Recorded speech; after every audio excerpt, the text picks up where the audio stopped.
प्रिय बच्चों, हिंदी की कक्षा में आज आप सबका स्वागत है। तो मैं आज आपके साथ रसखान जी के सवैये कविता के प्रश्न उत्तर डिस्कस करने जा रही हूँ। तो मुझे आशा है कि जो मैंने आपको असाइनमेंट क्वेश्चन दिए थे वो आपने अपनी नोटबुक में कर लिए होंगे। यदि फिर भी आपको कोई क्वेश्चन समझ में नहीं आया होगा तो मुझसे पूछ सकते हैं आप। तो आइए चलते हैं पहले प्रश्न की ओर। ब्रजभूमि के प्रति, यह पहला प्रश्न, ब्रजभूमि के प्रति कवि का प्रेम किन किन रूपों में प्रकट हुआ है? इसका उत्तर होगा, कवि को ब्रजभूमि से गहरा प्रेम है ना। वह इस जन्म में ही नहीं अगले जन्म में भी ब्रजभूमि का वासी बने रहना चाहता है। ईश्वर अगले जन्म में भी उसे ग्वाला बनाए, गाय बनाए, पक्षी बनाए या पत्थर बनाए, वह हर हाल में ब्रजभूमि में रहना चाहता है। वह ब्रजभूमि के वन, बाग, सरोवर और करील कुंजों पर अपना सर्वस्व सर्वस्व न्यौछावर करने को भी तैयार है। अब दूसरा प्रश्न है, कवि का ब्रज के वन, बाग और तालाब को निहारने के पीछे क्या कारण है? इसका उत्तर होगा, कवि ब्रजभूमि के वन, बाग और सरोवर इसीलिए निहारना चाहता है क्योंकि इनके साथ कृष्ण की यादें जुड़ी हुई हैं। कभी कृष्ण इन्हीं में विहार किया करते थे, इसलिए कवि उन्हें देखकर धन्य हो जाता है। तीसरा प्रश्न है, एक लकड़ी और कांवरिया पर कवि सब कुछ न्यौछावर करने को क्यों तैयार है? कवि के लिए सबसे महत्वपूर्ण है कृष्ण, इसलिए कृष्ण की एक एक चीज उसके लिए महत्वपूर्ण है। यही कारण है वह कृष्ण की लाठी और कंबल के लिए अपना सर्वस्व न्यौछावर करने को तैयार है। सखी ने गोपी से कृष्ण का कैसा रूप धारण करने का आग्रह किया था? आग्रह किया था, इसे अपने शब्दों में लिखेंगे।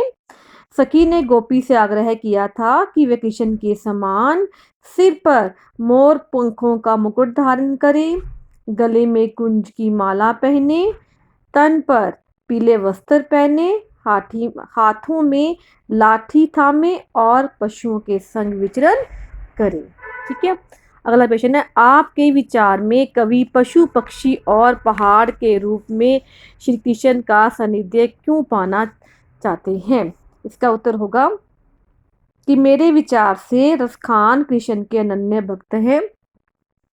वे किसी भी सूरत में कृष्ण का सानिध्य चाहते हैं, इससे उनकी भक्ति भावना तृप्त होती है, इसलिए वे पशु, पक्षी या पहाड़ बनकर भी कृष्ण का संपर्क पाना चाहते हैं। अब है नेक्स्ट क्वेश्चन, चौथे सवैये के अनुसार गोपियां अपने आप को विवश क्यों पाती हैं? इसका उत्तर होगा, इस सवैये के अनुसार गोपियां कृष्ण की मुरली की मधुरतान तथा मनोहर मुस्कान के कारण अपने आप को विवश पाती हैं। वे आपा आपा खो बैठती हैं और कृष्ण के वश में हो जाती हैं। ठीक है। अब भाव स्पष्ट कीजिए।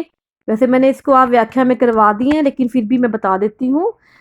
क भाग है, कौटिक एक धोत के धाम करील के कुंजन ऊपर वारो।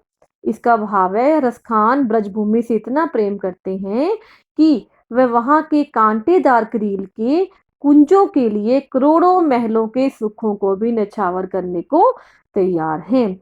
आशय है कि वे महलों की सुख सुविधा त्याग कर भी उस ब्रजभूमि पर रहना पसंद करते हैं। ठीक है।